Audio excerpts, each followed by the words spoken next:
우리 지금 영구 경제 걸음걸이가 이상하죠? 다리를 좀 다쳐가지고 부상자의 모습도 계속 다친 자리에 계속 다치고 있거든요. 거기다가 나무 형제의 길을 가는지 모르겠는데 잘 완쾌하고 다리를 잘 했으면 좋겠습니다. 오늘 이 사도행전 15장 이 본문을 가지고 말씀을 준비하면서 이 다루기 어려운 본문 중에 하나입니다. 제 입장에서 그렇습니다.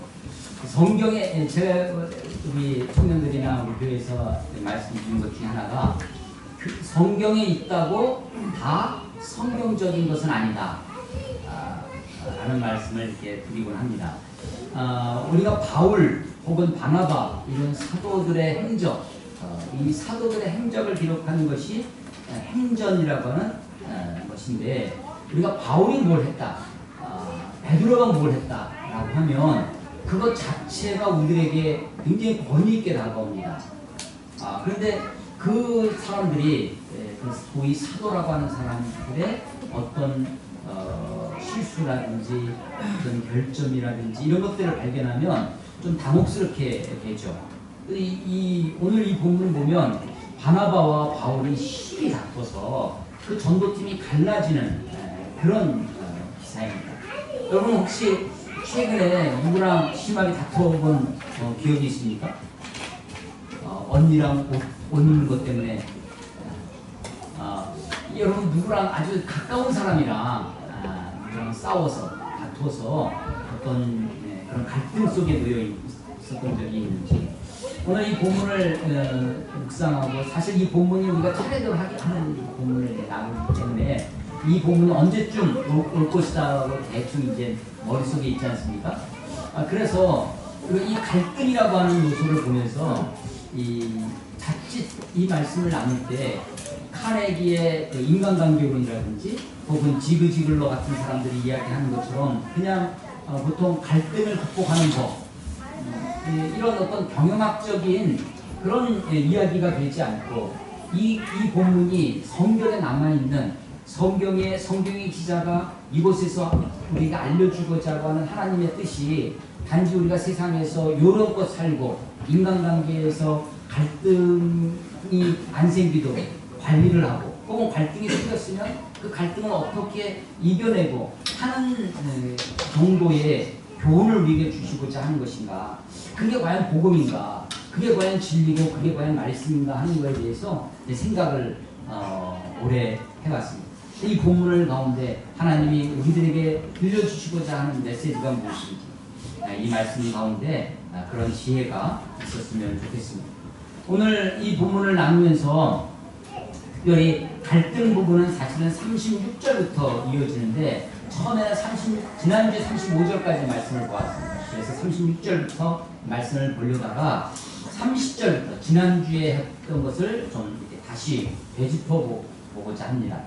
오늘 30절에 보면 그들이 작별하고 라고 되어 있는데, 누구랑 작별하는 거냐면 예루살렘 교회와 작별하는 것입니다. 예루살렘 교회에 바나바와 바울이 가게 된 계기가 안디옥 교회에 갈등이 있었습니다. 오늘의 이야기의 소재 중에 하나가 갈등이죠. 지금 바나바와 바울이 갈등이 빚어져서 결국은 둘이 갈라지게 되는, 분열을 하게 되는 이야기인데, 사실은 안디옥 교회가 갈등이 있었습니다. 어떤 갈등이었냐면 유대로부터, 아마도 예루살렘 교회였을 것입니다. 그 유대인 크리스찬이 안디옥에 왔습니다. 안디옥 교회에 와가지고는 한 수 가르쳐주는 거죠. 그 당시만 해도 예루살렘 교회가 모교회고 신앙의 기독교의 발상지죠. 교회의 출발점이었습니다. 그래서 거기서 왔기 때문에 마치 거기서부터 복음이 수출된 것처럼, 그래서 거기가 굉장히 앞선 것처럼, 그 사람들이 와서 한 수 가르쳐준 것이 뭐였냐면, 너희들이 예수 믿는 것은 참 좋은 일이다. 예수를 믿어야 된다. 그런데 그것만으로는 부족하다. 그러니까 너희들이 모세가 가르쳐준 율법도 행해야 된다.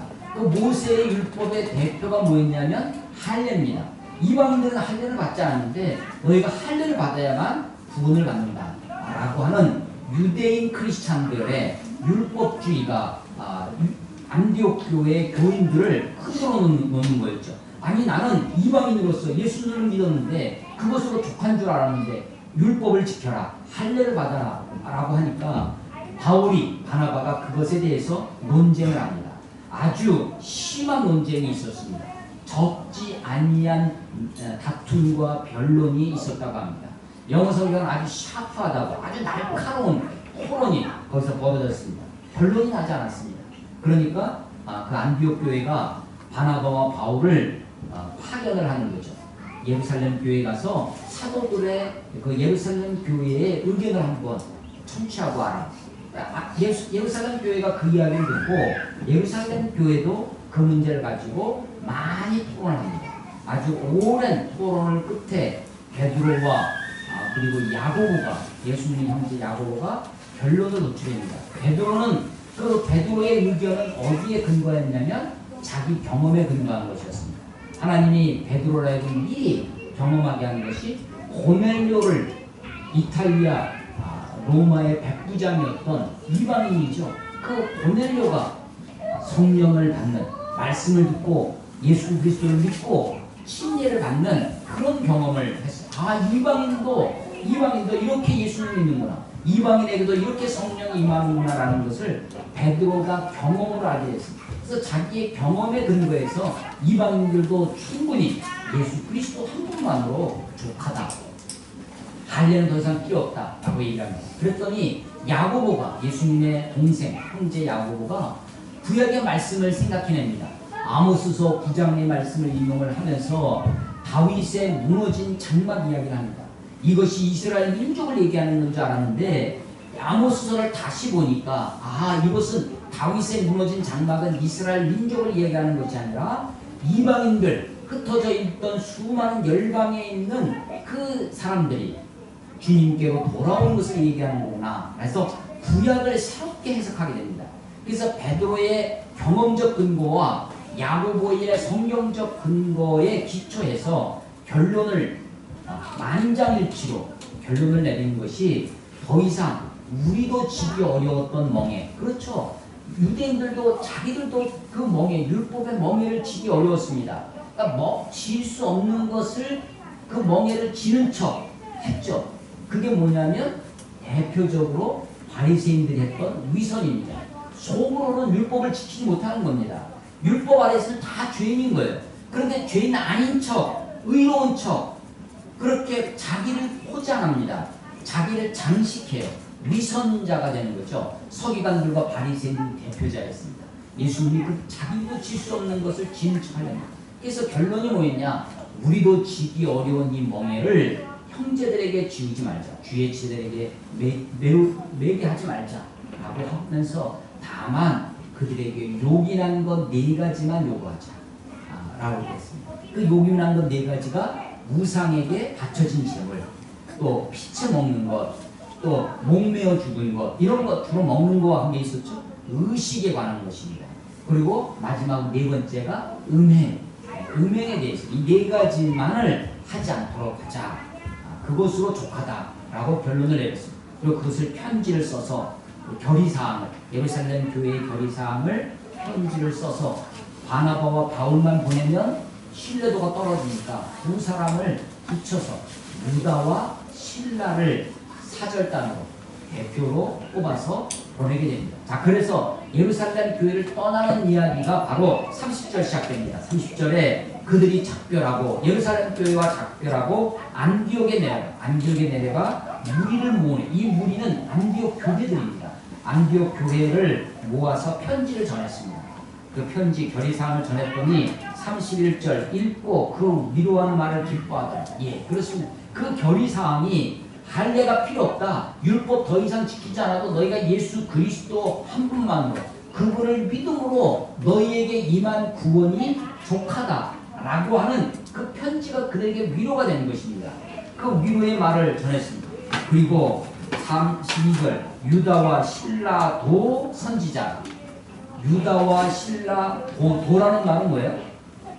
유다와 실라도 선지자지만 다른 사람도 선지자가 있다는 이야기죠. 선지자는 구약에만 있는 줄 알았습니다. 근데 신약에 초대교회 안에도 선지자라고 하는 이 직분이 있는 것을 우리가 보게 됩니다. 아직도 교회가 아직 구약의 틀을 다 벗어버리지 못했습니다. 그래서 그것이 서로 짬뽕, 엉켜 있어요. 그래서 에베소 4장 11절에 보면 혹은 그가 어떤 사람은 사도로, 어떤 사람은 선지자로, 어떤 사람은 복음 전하는 자로, 어떤 사람은 목사와 교사로 세우셨으니 라고 교회의 직분 4가지가 나옵니다. 5가지라고요? 5가지가 아니라 4가지입니다. 목사와 교사는 사실은 하나로 보는 겁니다. 이제 그러니까 하나로 보는 이유는 우리가 영어 우리 성문 기초 영어 이런 거 배울 때요. 앞에 관사가 하나 있고, the teacher and the doctor. 자, 관사가 2개 있으면 2사람이고, 관사가 하나 있으면 the teacher and doctor 하면 의사이면 선생님이면서 의사인 한 사람이라는 거죠. 그런 문법이 있습니다. 그런 것처럼 여기 지금 관사가 하나입니다. 그래서 목사와 교사는 한 덩어리, 한 사람이에요. 그래서 우리말은요, 우리말로 번역할 때는 목사, 이 글자 자체가 목은 기른다는 겁니다. 목양, 목축, 돌본다는 거죠. 돌보는 패스터입니다. 패스처, 목장이라는 말과 똑같죠. 그래서 목사의 목은 돌보고 한다는 뜻이고, 사는 스승사자입니다. 가르친다는 거죠. 그러니까 에베소서 4장 11절에는 목사와 교사 그 두 단어를 하나로 맞추는 것이 우리말 성경의 목사입니다. 자, 사도, 거기 보니까 에베소 4장 11절에 사도도 있고 선지자도 있고 복음 전하는 자도 있고 목사와 교사도 있습니다. 이게 다 뭐 하는 거냐면 말씀을 가르치는 직분입니다. 그래서 이것이 나중에는 목사 하나로 정착이 되어집니다. 목사 하나로. 자, 근데 아직은 교회가 그런 것이 세분화되지 않아서 유다와 실라도 선지자처럼, 선지자라는 말은 뭐죠? 선지, 앞서서 안다는 거죠. 미리 안다는 것입니다. 다른 말로 하면 미리 말한다, 예언자, 선지자, 예언자 다 같은 말입니다. 미리 보고, 미리 알고, 미리 말한다. 마치 그러니까 이게 선지자 그러면 우리는 어떤 생각이 드냐면 선지자 그러면 예언자 하면 꼭 전쟁이처럼 앞날을 예견해야만 앞날을 얘기하는 사람이 선지자고 예언자 같습니다. 그런데 성경의 예언자, 성경의 선지자는 앞날을 이야기하는 것은 아주 작습니다. 대부분 뭘 얘기했냐면 하나 이미 이루어진 사실들, 과거의 역사를 너희들이 이렇게 살아왔고 지금 너희들이 이렇게 살고 있다. 너희들이 하나님 과거에 너희들이 어떻게 죄를 지었고 왔는지, 너희들이 지금 하나님의 말씀과 우리들의 삶의 믿음의 기준인 이 말씀과 얼마나 떨어져 있는지, 과거의 역사에 대한 해석, 오늘의 우리들의 삶에 대한 진단, 그것을 가리키는 것이 선지자들, 예언자들의 주된 임무였습니다. 자, 신약시대에 지금 선지자라고 하는 이 선지자들은 그래서 400년 보면 앞으로도 선지자라는 이야기가 몇 번 더 나오는데요. 다 어떤 일들이냐면 말씀을 가르치는 것입니다. 성경을 가르치는 교사라고 번역을 하는 것이 훨씬 더 가깝습니다. 말씀을 맡은 자라고 하는 것이죠. 자, 유다와 실라도 선지자라 여러 말로 형제를 권면하고 굳게 하고 여러 말로 형제를 권면했습니다. 그리고 형제들을 굳건하게 했습니다. 자, 무슨 얘기냐면 편지를 통해서 지금 안디옥 교회가 갈등 중에 있었죠. 그래서 예루살렘 교회의 결의사항을 편지로 전했을 뿐만 아니라 그런 결의를 하게 된 배경, 또 하나님의 말씀, 예수 그리스도의 복음을 우리가 어떻게 받아들여야 되는지를 그것을 유다와 실라가 예루살렘 교회를 대표해서 와서 교회를 많이 가르쳤다라는 것입니다. 그것으로 권면해줬다. 그래서 그 교회를 굳세게 했다는 것입니다. 그리고 나서 33절에 얼마 있다가 평안히 가라는 전송을 형제들에게서 받고, 안디옥 교회의 형제들로부터 이제 그동안 있었던 안디옥 교회에서 떠나서 전송을 받고 자기를 보내던 사람들, 예루살렘 교회죠.로 돌아갔다라는 얘기입니다. 그런데 이때 다 돌아간 것이 아니고 유다만 돌아갑니다. 유다만 돌아가고 신라는 남아 있었습니다. 35절 보면 바울과 바나바는 안디옥에 위하여 수다한 다른 사람들과 함께. 자, 무슨 얘기냐? 바나바와 바울만 가르쳤다는 것이 아닙니다. 지금 오늘날 우리 이제 침략에는 강도사 제도가 없습니다. 이제 전도사 위에 처음에 저 어렸을 때는요, 교회에 가니까 강도사가 있대요. 그래서 야, 이거 무슨 뭐 그런 사람이 있냐 그랬는데, 강도라는 것은 도를 강론할 수 있는, 그러니까 사실은 엄격하게 그 강도사 제도를 가지고 있는 교단의 그 생각은 뭐냐면, 전도사는 함부로 가르치면 안 되는 겁니다. 보통 그러니까 말씀을 강론할 수 있는 자격, 권한이 언제부터 주어지는 거냐면 강도사부터 주어지는 거예요. 강도사 이상 돼야 설교를 할 수 있는 그런 것이 자격이 주어진다는 거예요.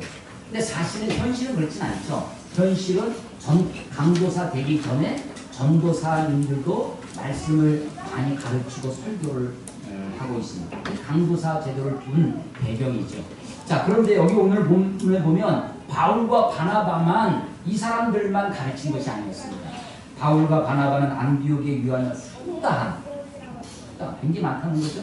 수다한 다른 사람들과 함께 주의 말씀을 가르치며 전파한, 많은 사람들이, 그래서 평신도 교사들, 우리가 요즘식으로 표현을 하면 바울과 바나바뿐만 아니라 많은 사람들이 교회에서, 안디옥 교회에서 수다한 많은 사람들이 주의 말씀을 가르치며 전파하고 있었습니다.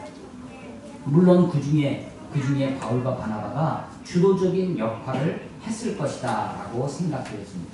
36절에 이렇게 시작됩니다. 며칠 후에, 이것이 단 2, 3일 후에 이런 얘기가 아니라 상당한 시간이 지났을 것입니다. Some time later입니다. 아주 꽤 긴 시간 동안 바울과 바나바가 그곳에서 안디옥교에서 말씀을 가르쳤습니다. 그렇게 가르친 다음에 36절, 며칠 후에 바울이 바나바더러 말하되, 바울이, 지금 바울과 바나바가 전도팀이었잖아요. 바울이 제안을 합니다. 바나바에 미리 이렇게 하잖아요. 바울이 바나바더러 말하되, 자, 그 다음 잘 들어보세요. 우리가 주의 말씀을 전한 각 성으로 다시 가서, 우리가 누구냐면 바울과 바나바죠. 주의 말씀을 전한 1차 전도 여행입니다. 13장부터 14장에 이르는 1차 전도 여행 때 소아시아, 지금의 터키 일대, 우리 도윤자매가 찍고 왔던 그 땅, 그 터키 일대의 그 1차 전도 여행 지역의 각 성에 다시 가서 형제들이 어떠한가, 전에 전도했던 그 교회들이 어떻게 하고 있는지 한번 가서 보자고, 방문하자라고 제안을 합니다. 그러니까 지금 2차 전도 여행을 계획하고 있는 거예요, 바울이. 이 2차 전도 여행의 목적이 뭐였느냐면 새로운 지역을 개척하는 것이 아니었습니다. 2차 전도 여행의 원래 목적은 1차 전도 여행을 했던 지역을 다시 가는 것이었습니다. 그러니까 이 2차 전도 여행은 좀 더 다르게 얘기하면 목회적 신방 전도입니다. 그 교회를 다시 돌아보는 것이었어요. 근데 왜 이런 생각을 했냐면 이렇습니다. 지금 안디옥 교회가 그 이방 교회 중에 대표였습니다. 근데 이 교회가 지금 막 흔들렸어요. 갈등이 있었습니다. 예수만 믿으면 되는 줄 알았는데, 바울이 그렇게 전도를 했는데 유대에서 온 사람들 때문에, 유대인 크리스찬들 때문에, 율법주의자들 때문에 너희들 예수 믿는 것으로 독하지 않다. 그래서 안디옥 교회가 막 갈등이 일어서 예루살렘에 자문을 구해온 거 아닙니까? 그런데 그래서 안디옥 교회가 다시 복음으로 굳건하게 말씀을 다시 가르치고, 바울과 바나바뿐만 아니라 예루살렘 교회에서 왔던 유다와 실라 또 많은 사람이 복음을 잘 가르쳤어요.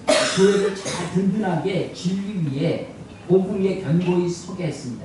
그리고 나서 정신 차리고 보니까 우리가 전에 세웠던 그 교회들, 전에 전도했던 그 교회들도 이렇게 이방인 크리스찬들이, 이방인이었지만 크리스찬이 된 사람들이 다시 율법주의로 돌아가는 것이 아닐까.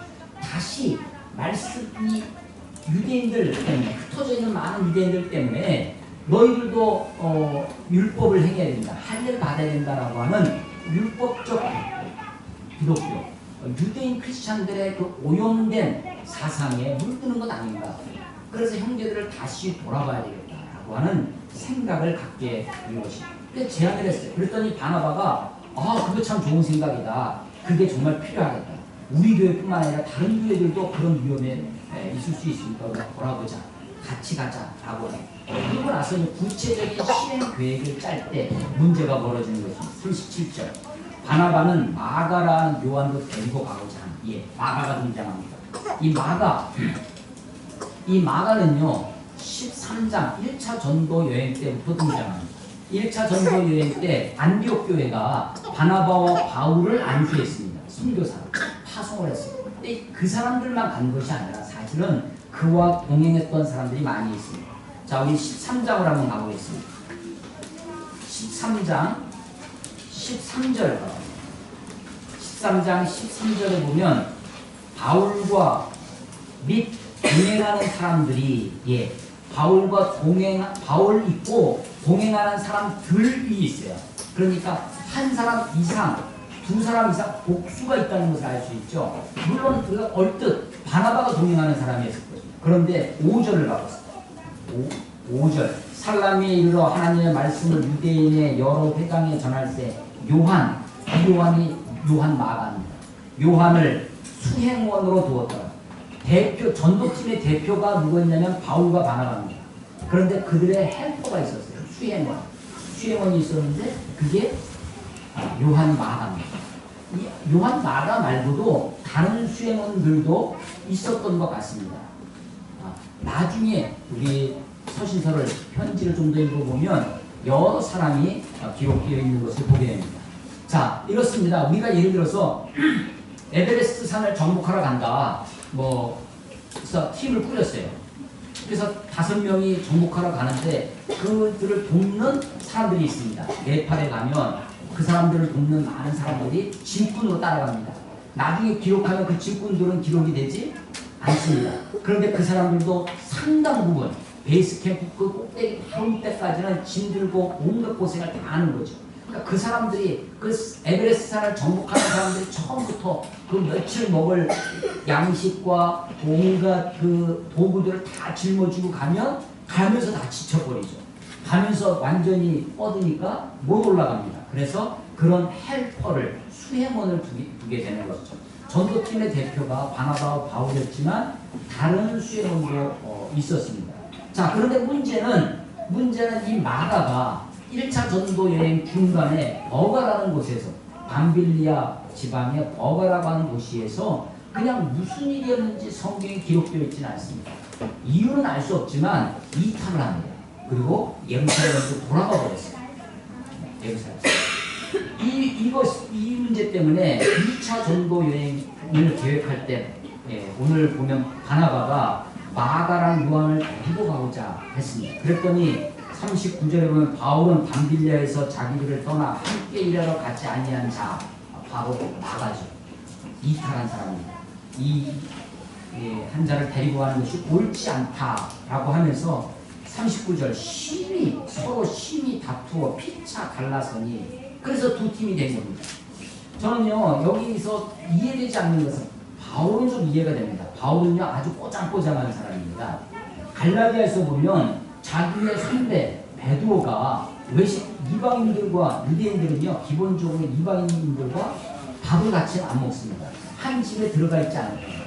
한 지붕 밑에 있는 그것을 아주 불경스럽게 생각하고 더군다나 식사를 같이 한다? 이건 굉장히 불경스러운 것이었습니다. 근데 베드로는 이제 고넬료 사건도 있고 이방인들도 우리랑 똑같은 성정이 있는 사람이라는 것을 알았습니다. 자기 생각은 그래요. 자기 믿음은 그렇게 고백했습니다. 사도행전 15장의 예루살렘 교회에서도 이방인들도 복음이 들어가면 얼마든지 우리 형제가 된다는 사실을 베드로는 알고 있었습니다. 자기가 믿고 있는 바대로 행동하지 못했습니다.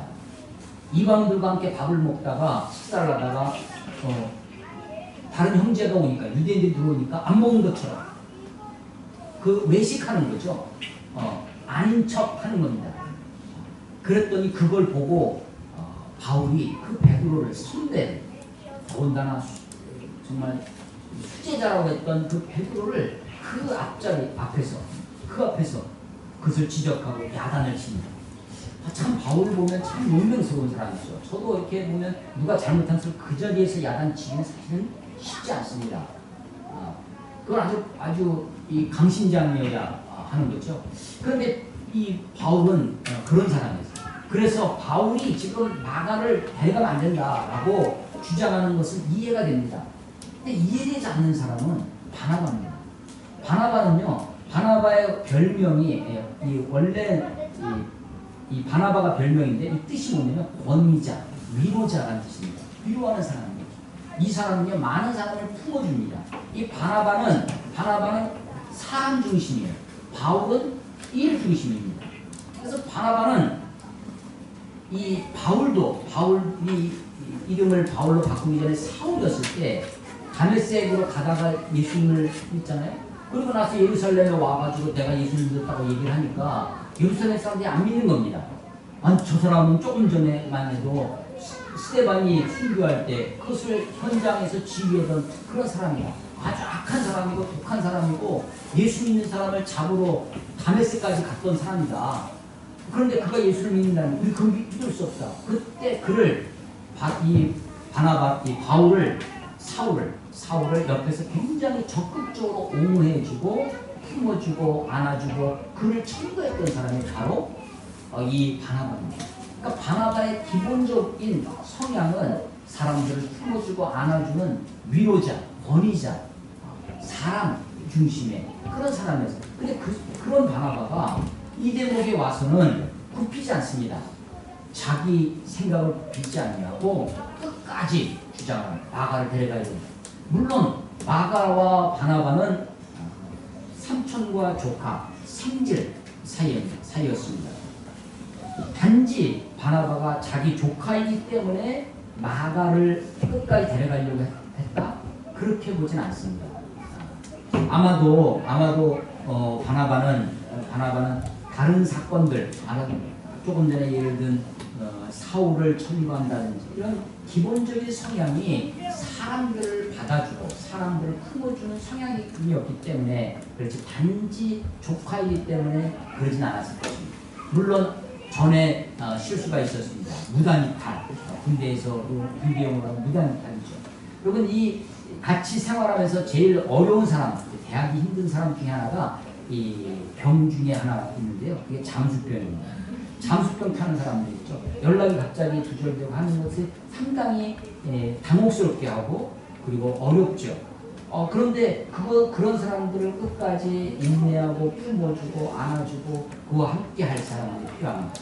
바나바는 아마도 그런 사람이었던 것 같습니다. 두 팀은 나뉘어지는데 나중에 보면요. 나중에 이 마가가 어떻게 되느냐. 1차 전도행, 2차 전도행 가면서 지금 이런 난리가 난 거거든요. 2차 전도행, 3차 전도행 마치고 바울이 예루살렘에 갔다가 거기서 체포돼서 로마로 죄수로 끌려갑니다. 로마 감옥에서 편지를 씁니다.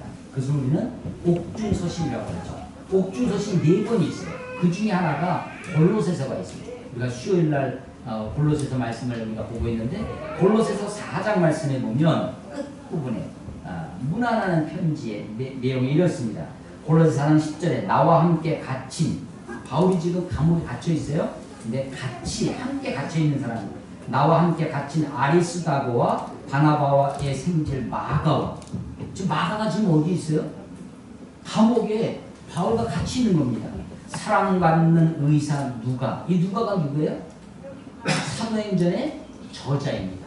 아마도 우리는 이 2차 전도 여행 때 누가가 이 2차 전도 여행 때부터 누가가 동행했을 것이다.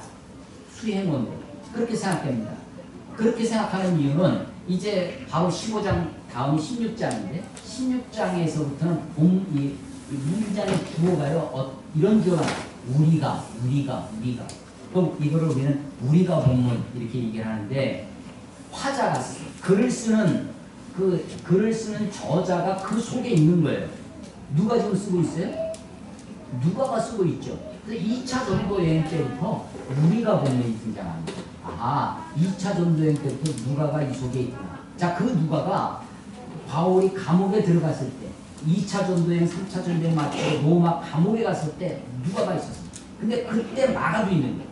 그래서 이 골로새 4장 10절에 보면 아리스다고 바나바의 생질 마가 사랑받는 의사 누가 그리고 대마 너희들에게 무난하느냐. 지금 감옥에 있는데 바울이 자기만 쓰는 것이 아니라 우리 함께 있는 감옥에 갇혀 있는 아리스다고 마가 또 누가 데라 이 사람들이 너희들에게 문안한다라고 문안을 쓰고 있는 것이요. 또 이 옥중소신 중에 또 한 권이 빌레몬서라고 있습니다. 신약성경 중에 한 장짜리입니다. 이 빌레몬서 1장 24절에 보면 또한 나의 동역자 마가 아리스다고 데마 누가 그 네 사람을 또 기록을 해요. 거기에도 보면 마가를 누구라고 소개해? 바울이 나의 동역자라고 얘기합니다. 동역자. 아하, 그래서 지금 2차 전도여행 때 갈라질 때 마가 때문에 갈라지지만 아마도 그 마가를 바나바가 마가를 데리고 부브로라고 하는 섬으로 전도여행을 떠나고 바울은 신라를 데리고 육지로 갑니다. 해상으로 육상으로 두 팀이 나눠 있는 거예요. 이 전도 결과 바나바가 자기 조카 마가를 다시 회복시켜서 그가 전도인으로 하나님의 제자 그리스도의 일꾼으로 그 마가를 잘 훈련시켰던 모양입니다. 그래서 그 모습을 보고 바울이 언제인지 모르지만 이 마가를 자기와 함께하는 사람으로 그 전도의 팀의 일원으로 받아들이게 됩니다. 그래서 마지막 그 로마 감옥에 있을 때는 나의 이 자기 동역자라고 마가를 소개하고 있습니다. 저 뒤에 보면 바울이 로마 감옥에 갔다가 4권의 옥중소신을 쓰고 다시 추록이 됩니다. 나왔다가 다시 감옥에 들어가서 거기서 순교를 하는데 그래서 2차 투옥입니다.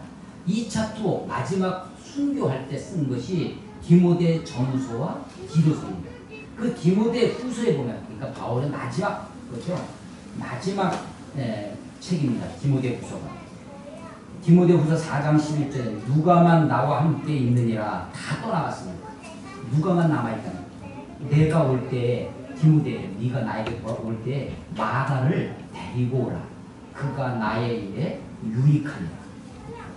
지금 마지막 투옥 때는 다 떠나고 누가만 남아있는 거예요. 그런데 이 디모데에게 부탁을 하는 거예요. 편지를 쓰고 야, 그 마가 좀 데리고 와라.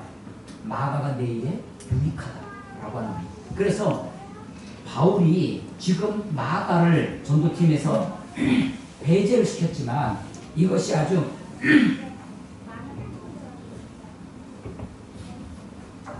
이것이 아주 사람을 특정지어서 완전히 고착화시키고 아주 결정론적으로 완전히 사람을 몹쓸 사람으로 취급한 것이 아니었습니다. 그가 변화되고 그가 실수를 자기가 새롭게 되었다는 것을 보여준 이후에는 그를 다시 전도팀의 일꾼으로 받아들여서 나의 아주 내 일에 유익하다고 나의 동역자라고 이야기합니다. 나중에 저 뒤에 보면 베드로전서가 있는데요. 베드로전서 5장 13절에도 택하심을 함께 받은 바벨론에 있는 교회가 너희에게 문안하고 내 아들 마가도 그리하느니라. 베드로는요 심지어 마가를 누구라고 하냐면 자기 아들이라고 얘기합니다. 나중에는요 베드로 사도에 이 마가가 바울의 비서처럼 따라다녔던 사람이 누가였습니다. 베드로의 비서격이었던 사람이 바로 마가가 됩니다. 그래서 베드로로부터 수많은 이야기를 말씀을 듣게 되죠. 그래서 마가는 예수님을 직접 따라다닌 사도는 아니었지만 나중에는 마가복음을 써서 우리들에게 하나님의 귀한 말씀을 예수 그리스도의 복음을 전해주는 귀한 인물이 되는 것이 바로 마가입니다. 복음서 마태, 마가, 누가, 요한 중에 제일 처음 쓰여진 복음서가 바로 마가복음서가 됩니다. 그래서 우리는 이것을 원복음서라고도 이야기를 하기도 합니다. 그래서 이 마가가 처음에는 어떤 유형인지 모르지만 전도팀에서 1차 전도여행 때 이탈을 해서 자기 마음대로 예루살렘으로 돌아가 버렸지만 그래서 바울로 하여금 2차 전도여행 때 이 마가 때문에 이 분열의 다툼의 갈등의 씨앗을 제공했던 인물이었지만 그가 그의 그런 실수를 회복해서 바울로부터도 인정받고 베드로부터 인정받아서 정말로 팀에 아주 유익한 사람, 내 아들이다, 나의 동역자다 라고 말할 정도가 되었다라고 하는 것입니다. 그래서 둘이 심히 싸웠어요. 바나바와 바울. 이게 사도들이 이렇게 싸웠다는 게 참 그래서 우리가 이걸 가지고 요 말씀을 빌미 삼아서 교회가 다투고 싸우는 것을 바나바도 바울도 그 대사도 이렇게 싸우지 않느냐라고 이 말씀을 빌미 삼아서 자기들의 다툼, 자기들의 싸움을 그렇게 얘기해서는 안 됩니다. 왜냐? 이 싸움의 성격을 알아야 됩니다. 오늘날 우리 한국교회가 세상으로부터 질타를 당하고 사람으로부터 숟가락질을 당하는 다툼, 갈등의 요소는 뭐냐면 대부분 뭐냐면 금전적 이익에 해당됩니다. 금전적 경제적 이익을 놓고 어떤 자기 기득권을 놓고 싸우는 것이지 여기는요 싸움의 내용이 다릅니다. 물론 이것마저도 잘 화합하고 해나갔으면 좋겠지만 이 다툼에도 하나님의 뜻이 있었다라고 생각되어집니다. 하나님은 어쩌면 이 두 사도들의 다툼과 갈등, 그래서 분열로 말미암아 그것을 통해서도 하나님은 하나님의 뜻을 이루시고 그것을 통해서도 합력하여 성을 이루신 하나님의 모습을 보게 됩니다. 전도의 지역이 확장되었고요. 전도팀의 숫자가 배가 되어집니다. 뿐만 아니라 그런 일을 보고 마가도 아마 내가 지난번에 진짜 잘못했구나. 바울이 조금 저 정도로 할 정도면 내가 다시는 그러지 말아야겠구나라는 것을 마음에 새기고 있게 되었을 것입니다. 그래서 이 갈등이 갈등하지 않고 싸우지 않고 두 사도가 끝까지 잘했으면 더 아름다운 모습으로 됐을런지도 모릅니다. 그런데 하나님은 이것마저도 사용하셨다라는 것입니다. 또 하나 이 갈등을 놓고 제가 보게 되는 것은 이런 겁니다. 오늘 설교 제목이 뭐예요? 무엇보다 놓지 말아야 할 삶. 갈등할 수 있습니다. 어떤 의견의 대립 때문에 불일치, 의견에 달라서 싸울 수도 있죠. 끝까지 포기하지 않고 끝까지 굴하지 않고 자기 주장을 끝까지 주장할 수도 있습니다. 그래서 이런 분열이 있을 수도 있겠다라고 생각됩니다. 이거 모든 것을 다 물에 술 탄 듯 술에 물 탄 듯 그냥 좋은 게 좋은 거지 라고 하면서 인생을 살 수는 없습니다. 세상 그렇게 살아서는 안 된다고 생각됩니다. 무엇인가 우리가 주장할 때는 주장하고 무엇인가 우리가 그런 때가 있을 수도 있죠. 그런데 이 바나바도 그렇고 바울도 그렇고 놓지 않았던 것이 있습니다. 갈등 때문에 괴롭죠. 함께 일하던 사람인데 함께 안수받고 함께 전도팀으로 1차 전도에 갔다 왔던 사람인데 지금 갈라서야 됩니다. 그런데 그런 아픔과 그런 어려움 속에도 그들이 놓지 않았던 것이 있습니다. 그것은 그들이 받은 사명입니다. 그 사명이 뭐예요? 이 본문에서 조금 더 구체적으로 찾으면 36절에 있는 것입니다. 우리가 주의 말씀을 전한 각 성으로 다시 가서 형제를 어떠한가 방문하자. 이 사명입니다. 그래서 바나바와 마가는 구브로라고 하는 성으로 갑니다. 그런데 이 구브로는 어디였냐면 바나바의 고향입니다. 익숙한 곳으로 갔다고 했죠. 그래서 1차 전도에 제일 먼저 간 것이 바로 구브로 성이었습니다.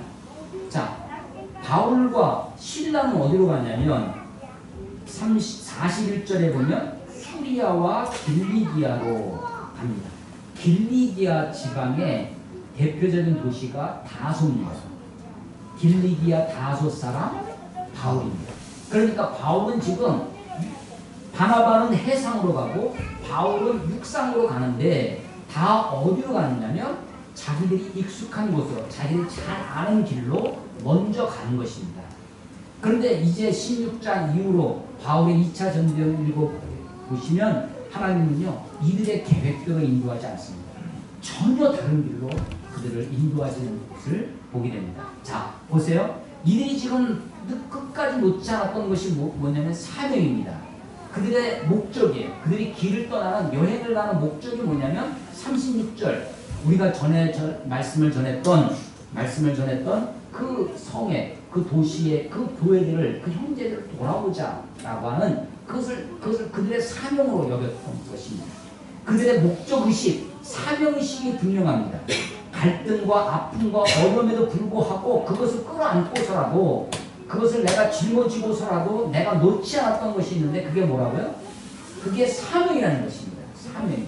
자, 그런데 여러분 이 사명을 어떻게 받았습니까? 이 두 사도가 내가 전에 말씀을 전했던, 우리가 전에 말씀을 전했던 그 성으로 돌아가서 다시 가서 형제들 어떤지 잘 살펴보자 라고 하는 그 사명의식, 그 목적의식, 삶의 그들의 목적의식, 그들의 사명의식을 어떻게 받았다고요? 어느 날 하나님이 나타나셔가지고 환상으로 그들에게 보여주시면서 하나님이 계시하셔서 이런 사명의식을 갖게 된 겁니까? 아닙니다. 그들은요, 바울이 생각을 하는 거예요. 바울이. 어떻게 생각했겠어요? 지금 안디옥 교회를 말씀으로 잘 다시 처음에 유대인 크리스찬들 때문에 유대주의, 예수로서 부족하다, 할례도 받고 율법도 지켜야 된다고 하는 그런 이단 사상, 잘못된 사상으로부터 교회를 지켜냈습니다. 교회를 다시 굳건하게 했어요. 말씀으로 잘 가르친 다음에 아하, 이 안디옥 교회뿐만 아니라 다른 교회들도 이룰 수 있겠구나. 그런 생각을 했다는 겁니다. 무슨 이야기냐? 이 사명의식을 하나님으로부터 어떤 직통 계시를 받아서 어떤 환상이나 어떤 이상이나 이런 것을 보고 그렇게 사명의식을 가진 것이 아니라 바울이 지금 그의 합리적인 생각, 그의 경험과 그의 생각을 통해서 아하, 우리가 이 일을 해야 되겠구나. 이런 일에 우리가 집중해야 되겠구나. 내가 이런 일을 위해서 내가 시간을 쓰고 이런 일을 위해서 물질을 쓰고 내가 이런 일을 위해서 삶을 살아야 되겠구나라고 하는 삶의 이유와 목적과 사명을 그들이 생각해냈다라고 하는 것입니다. 여러분 구약성경에 보면 느헤미야라고 하는 사람이 있습니다. 느헤미야가 저 바사 땅, 페르시아 땅에 가서 물론 포로로 잡혀갔죠. 타국에, 제국에, 페르시아 제국에서 거기서 성공합니다. 아주 고관 대작이 됐어요. 그리고 나서 고국의 소식을 듣습니다. 예루살렘이 황폐했다는 소식을 듣습니다. 나는 지금 이렇게 바사 땅에 와서 페르시아에 와서 아주 호의호식하면서 아주 성공하고 출세했는데 자기 고향, 자기 조국이 허물어지고 황폐해지고 아주 그런 이야기를 듣게 됩니다. 그래서 그 속에서 마음에 불이 붙기 시작합니다. 기도하기 시작합니다. 하나님 나를 보내달라. 예루살렘을 성을 내가 재건하겠다. 하나님이요 느헤미야에게 어떤 사명을 그 느헤미야가 다 포기하고 그 지위를 그 안락함을 그의 삶의 모든 것을 내려놓고 예루살렘으로 돌아와서 예루살렘 성을 재건합니다. 성벽을 쌓는 일을 해요. 그 성벽을 쌓는 일에 온갖 방해가 있었습니다. 특히 대표가 사마리아 사람들이었습니다. 사마리아 사람들이 방해를 하는데도 불구하고 마치 예비군들이 한 손에 총을 한 손에 곡괭이를 들고 일하면서 싸우면서 일한다는 것처럼 그 유대인들을 동료를 해서 예루살렘 성을 다시 재건할 때 한쪽에서는 성을 쌓고 한쪽에서는 경계를 서고 한쪽에서는 기도하면서 그렇게 성을 쌓습니다. 그 느헤미야의 사명의식이 어떻게 생긴 거냐? 느헤미야가 하나님으로부터 어떤 직통 계시를 받아서 환상을 봐서 예루살렘을 가야 되겠다라고 하는 것이 아닙니다. 그가 새로운 정복, 조국에 대한 고국의 황폐했던 무너져가는 소식을 듣고 마음에 불이 붙는 겁니다. 여러분 이 바울이 바나바가 서로 갈등하며 그 팀 내에 그런 어려움을 겪으면서도 끝까지 놓지 않고 바닷길로 또 해상길로 그 여행이 전도 여행길을 떠나게 됩니다. 아마 이번에 도인자매가 아마 터키 가서 그런 것을 봤을지 모르는데 여러분 그 관광버스를 여러분 그 버스를 타고도요 몇 시간을 가야 도시 하나를 만납니다. 그걸요 걸어서 가려면 몇 주일을 걸어서 가는 겁니다. 산을 넘고 산맥을 넘고 해야 겨우 한 곳이 가는 거예요. 바울의 전도 여행이 그렇게 안락한 것이 아닙니다. 지금 배를 타고 가는데 요즘 21세기에도 그 호화로 앉았는지 모르지만 그 세월호가 그냥 침몰하는 거 아닙니까? 바닷길로 구브로라고 하는 섬으로 가서 바나바가 전도여행을 하는 거죠. 바울이 육상으로 전도여행을 하는 것입니다. 하나님은 이들의 갈등을 사용하셔서 그들을 통해서 복음이 하나님의 나라가 증거되어지게 합니다. 물론 갈등이 없으면 제일 좋습니다. 그러나 또 갈등이 생기면 극복해내야 될 것입니다. 그러나 어떤 순간에는 우리가 이 갈등을 끌어안고서라도 가야 할 우리의 인생의 길이 있을 것입니다. 우리가 무엇을 놓지 말아야 될까? 우리가 끝까지 놓지 말아야 할 내 삶의 사명이 무엇인지, 하나님이 나를 무슨 이유로, 무슨 목적으로 나를 부르셨는지, 그 목적과 사명이 분명하다. 그 사명을 붙들 수만 있다면, 그 사명을 내가 깨달을 수만 있다면, 그러니까 그것을 위해 인생을 살아가면서 여러 가지 환난, 여러 가지 어려움, 그것이 외부적인 어려움일 수도 있습니다. 핍박과 박해일 수도 있습니다. 아니 어쩌면 내부적인 어려움일 수도 있습니다.